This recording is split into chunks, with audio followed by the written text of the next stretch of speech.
Day 2. Grateful Tree Service is working a multi-day project on a rural property out on the edge of its service area. It's a big job. 2.5 days worth of work spread across 4 distinct sections of the property. The previous day, the crew removed a large amount of overgrown shrubs on the western side of the house. The scope is wide. 2 long fence lines in the rear of the property choked with vines, small trees, and overgrown limbs. A sweetgum tree hanging over a garage outbuilding, and a wooded island in the center of the property that needs to be cleared of brush, vines, and small trees. Out here, the nearest disposal sites can be up to an hour away, and any breakdowns or hiccups can easily multiply a 2-day job into several days. The Grateful Tree crew needs its resources and manpower to pull through the slower months, so when spring hits, they'll be ready to handle the bigger workload of the warm months and hurricane season. But owner Garrett walks the crew through the plan for the day and has a couple of tricks up his sleeve. All right, guys, so we're gonna break up into groups. Alex, Ben, and me are gonna be in a group. Once Quan gets here, he's gonna join in and we'll separate. Alex and I will be cutting. Make sure chaps' glasses are on. Back fence line, about 4 feet of clearance off the fence line. Height as well. Gotta be able to get a lawnmower through it. There's some branches on some pine trees that need to get elevated with the power pruner from the ground. Dan, Robbie, and Ty, you guys will be working this tree right here. If you're on the back fence line, if you're on cleanup, meaning you're not cutting, make sure you're setting piles to where the Avant can come and grab it at the end of the day. And just run them. Don't worry about trying to drag it over here. Safety supplies like first aid kit, extra gloves, glasses are in the gear truck. Does anyone not know what the first aid kit looks like? It's the big green box with the red plus mark on it. Trying to think what else. Wood, we have a wood drop that we will be going to about 10 minutes from here. It can't be longer than 3 feet when we're putting it in. As of now, I'm gonna give them a call, see if we can do 4.5, 5 foot long logs, but for now, until I'm able to get them on the phone, please don't load anything up greater than 3 feet. Stage it right here, cut it, if we need to. That's going to save us time. We're about an hour away from the dump. Miss anything? Yeah. But I mean,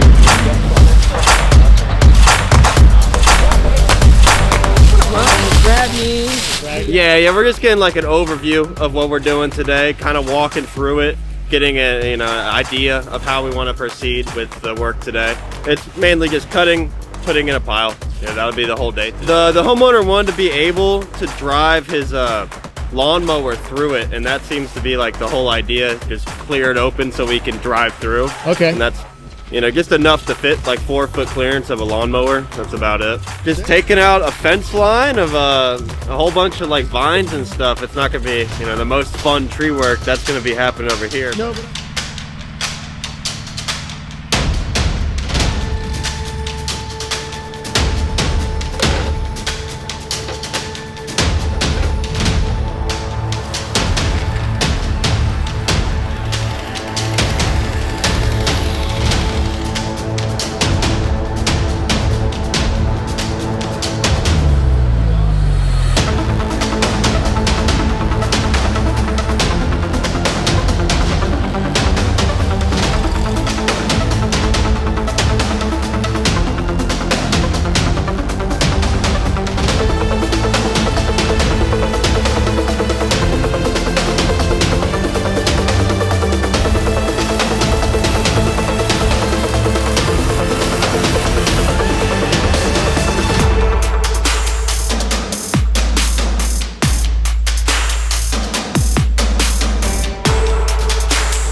find my gloves. Someone's wearing them. Somebody took your gloves? Always. Oh. I never get to wear my gloves. Speak up. The weed eater tool that we have is basically what we've used to get everything cleared out. Nice. Is that working better than a chainsaw, or? I would say so, because there's a lot more viney, small stuff. They're both equally dangerous, but I'd feel more safe using the weed eater so you have more of a distance from the blade. On a job like this is managing all the labor. So kind of how we overcome that when you have 8 guys, obviously me and my foreman, we can only be so many places. So we'll assign team leads in small groups and send them off to work like that. So it's not Robbie trying to manage everybody, you know, on this half and me on this half. So everyone will kind of have a leader and they'll know their exact role. In the busiest times of the year, we don't always come all the way out to Suffolk, but we love working out here. It has its cons, a little further from dumps, not as many places to eat, things like that. But it's nice. I mean, there's pros too. Space, a lot of space to work these big trees, and bigger properties typically means more work. So not a bad gig, but yeah, we'll get started on the cut-in.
Well, I guess the main thing is to make sure everyone is busy. You know, everyone has something to do, and you know, the smaller groups that can get stuff done, the better.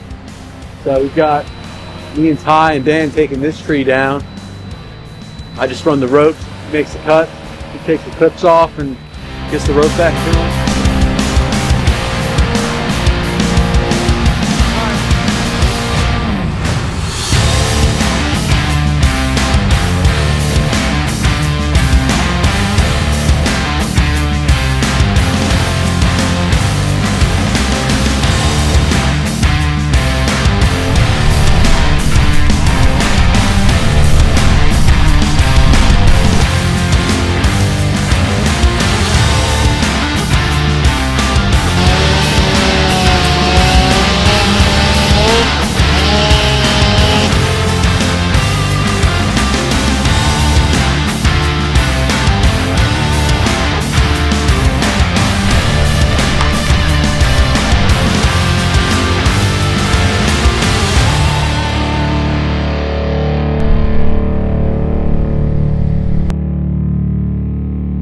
Communication breaks down, and the crew is executing Robbie's plan backwards.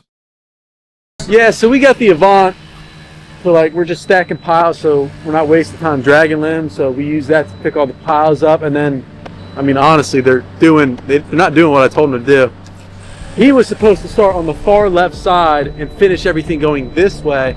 Garrett was supposed to start on the far right side and work this way. That way, both sides would be done and we could clean up and merge in the middle. But instead, they're working in the middle and working outwards. So now nothing can get done because there's always going to be material in the middle and the outsides that we still have to clean up. So, complete opposite of what I said, but you know, whatever. They don't like to listen to me.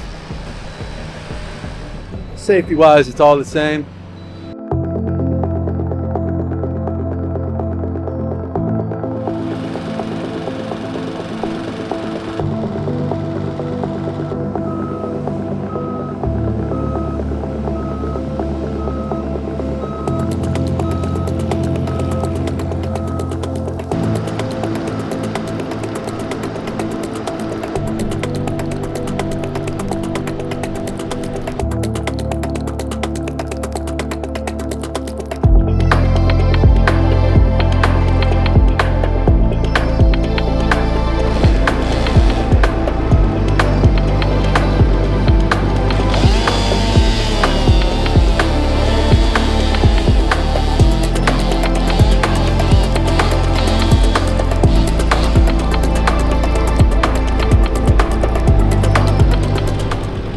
equipment. None of it wants to start when it's below freezing. Yeah, this is probably my least favorite kind of tree work, if you can classify it as that. Like removing briars and grape and like little wooden sticks. But still get to play with the chainsaw. That's a pro. You know, it's a nice change of pace from like being in front of my laptop all day, or just putting out more administrative type fires. So it's nice to, plus it's a workout. I've been getting fat with all the admin work. I've been shooting up on the scale. Well, it looks really good. I mean, this was a total mess when you guys started, and honestly it's coming together even, I mean, it just looks great. It really does. I'm confident it'll look really good. And you know, Bill is a repeat customer of ours, and we're really grateful that he used us once and he's bringing us out here again. That seems to be kind of the meta. Typically, once we get in with somebody and they get to meet the crew, you know, they become lifelong customers typically. Sorry, I had a sticker, but yeah, it just came across that way. He reached out, we gave him a bid, and 2 weeks later we're out here getting started on it. This time of the year we slow down quite a bit, so you know, it's not impossible that in the summertime, if he reached out to have us do this, I would have probably told him, I don't know if I can get out there until I'm already working in the area, or until the winter time, once we kind of slow down. This is about an hour from our shop one way. Okay. And you know, we're located primarily in Chesapeake. We do service Suffolk. I like coming out here and working, but it typically just calls for a 10-hour day, which isn't always my favorite. But it's just far from our shop. It's far from the dump. And you know, we're like a medium-sized tree service, meaning like I have some pieces of equipment that are really nice and shiny and new, and then I have other pieces of equipment that are older, right, and less shiny and new. So it does make me nervous with it, like let's say a potential breakdown, even like blowing a tire. You know, a lot of risk in tree work. It's pretty much all about risk mitigation and just kind of working what you have, problem solving, making the best out of the worst case scenario.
Robbie had just asked me if I thought this project was underbid. This is a project Robbie bid. It's a pretty large multi-day project on a really large property, almost an estate. It's so big. Not as simple as, you know, just 1, 2, 3 trees coming out. Lots of work. You don't really know how time consuming it's going to be and what you're going to get into until you really start cutting, getting into the brush, the briars and stuff. And as I was just telling Robbie, you know, it's undecided right now if it's a little underbid or if it's right on the money. But what I was saying to him was, either way, this time of the year when we get slow, it's good for morale just to get a multi-day project on the schedule, get the guys out here, get them working, you know, get them a full week's worth of work. And, you know, even if you have to compromise a little bit on like exactly the pricing, your minimums that you really need to make to stay in business, every now and then you can kind of throw one into the fire just for morale purposes, just to keep the guys busy. And I mean, people have bills to pay. It can't always be all about the company. Word. Did you find your gloves, Robbie? Yeah, I don't know where they're at. Oh, they're still in the flower pot. Yeah, Garrett was wearing them. I was wearing them. He stole them. I did steal them. He tried to convince me. He tried to gaslight me yesterday. They were his gloves and not mine. And he bought them But I with knew his better. money, so they're really his. I have no claim to them. How's since you're the guy who bid this one, Robbie, how we looking? Like based on like what your your vision of what the project should be versus how it's coming together now. Like how we doing? Right on the money. Yeah, exactly what I thought. Yeah? I mean, feeling good. I mean, honestly, like I looked at the property when we got here, and it looks really good. Yeah. Like it's even better than I thought it was going to be. So. Yeah, I'm happy. Definitely happy. We brought in some reinforcements. We brought Ben and Juan, pulled them off of the landscaping crew, and yeah, I think that made a big difference. Absolutely. Big thanks to them. For sure. What's going on with the material? Is that like the remaining hurdle that we need for today? Yeah, I think so. Is that you jumping the hurdle? Yeah. Yeah, here, let me see. All right, Dan, let's defeat this hurdle. Yeah, I mean, we just have to finish getting it chipped up. I don't know if you saw how pinned in we are. Like I said earlier in the day, dumps, like official dump sites like Vico, Robbins, they're pretty far away. So we utilize a website called Chip Drops that homeowners get on. Okay. Sometimes it's a small fee, but essentially it helps introduce homeowners with tree services and in some cases landscaping services in order to upcycle like the wood chip material. That's how we process all of our material. It goes in the wood chipper, turns it into wood chips, and they'll upcycle it into like mulch for their garden and things like that, as well as the wood. When we get lucky enough to remove hardwoods like this, a lot of times we can upcycle it for firewood to other homeowners. Where's the firewood, or where's the wood supposed to be headed to for today's project since we're so far away? I have a chip drop locked in, and I just got off the phone with them actually. They're super excited to get the firewood. That's why it's cool when you are able to use chip drops. We don't always take our trucks there. We've gotten stuck a few times, and sometimes you have to be willing to play the game to get that free dump. Typically it's what, $90 for wood, 60 for chips. Do you remember? Yeah, it's something around there. Yeah, so doing it for free, I mean, you can imagine how that adds up if you're dumping 3 or 4 times a week. Absolutely, for sure. And so people can sign up for Chip Drop and they get wood chips, or they can also opt for logs as well? Or logs, yeah. So firewood logs, you could get those through Chip Drop potentially. Yep, absolutely. Okay, really cool. Cool. Yeah.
Where I'm going. No. Are you the hurdle guy, or are you taking the wood, Alex? Yeah, I'm chip drop That's not the guy. same one. I I go, can message I him. drive, I dump. Okay, cool. We're We've gonna been pretty lucky. The big truck hasn't had as many issues, knock on wood somewhere, but the littler one that we had an F450. That thing got stuck a lot, and it was often my fault. So we'll see how that goes. I fall forwards until I figure it out. Yeah. Yeah.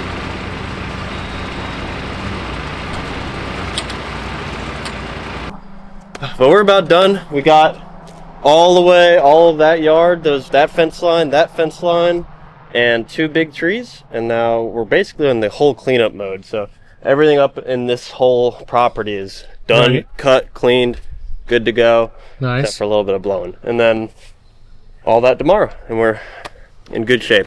It was a big project, but like luckily everything went smooth. How about the vines and like all the brush and stuff? Was it less or more than you thought it was going to be, as far as like just difficulty wise? They're never fun, but honestly went easier because Robbie, our foreman, great idea. He said, get the hedge trimmer, use that. I was using a chainsaw, ducking and cutting and squat walking and cutting, and it's not as efficient as just whacking it.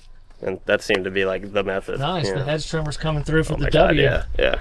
Nice. Yeah, but we're cleanup mode. We'll be out of here in a second. Good plan, right? Yeah. What's the new plan? No pizza anymore for anybody. Everyone's disappointed. I'm the bad guy. But no, we're cutting the guys. We got everything pretty much set up. So tomorrow we'll bring a smaller crew. We'll finish chipping up the rest of the material that's over there. We have one more small tree we'll toss tomorrow and get that cleaned up. Then we have another job like 5 minutes away that we'll get started on. So nice. Yeah, so it kind of structured it to where we have a little bit of work to do over here, instead of like working a long day today and trying to power through and get it done, which we probably could finish, but I mean, I have work 5 minutes down the road, so it's just easier to empty the trucks, cut the guys at a reasonable hour, and then have another full day tomorrow with starting a new project at a new property. Perfect. Nice. Keep coming. Yep. Dude, Maxed out. like a glove, dude. He's maxed out. It would have been so much easier to just drop it off. No. Within the first 2 months, there was pins right here. It broke off immediately. Do you know who the manufacturer of this trailer is? I'm pretty sure it's the same people that manufacture Because I mean, there's going to be other tree guys that are going to watch this. So like, you got this from CMC, yeah? Yeah, this is the CMC trailer. I like the lift.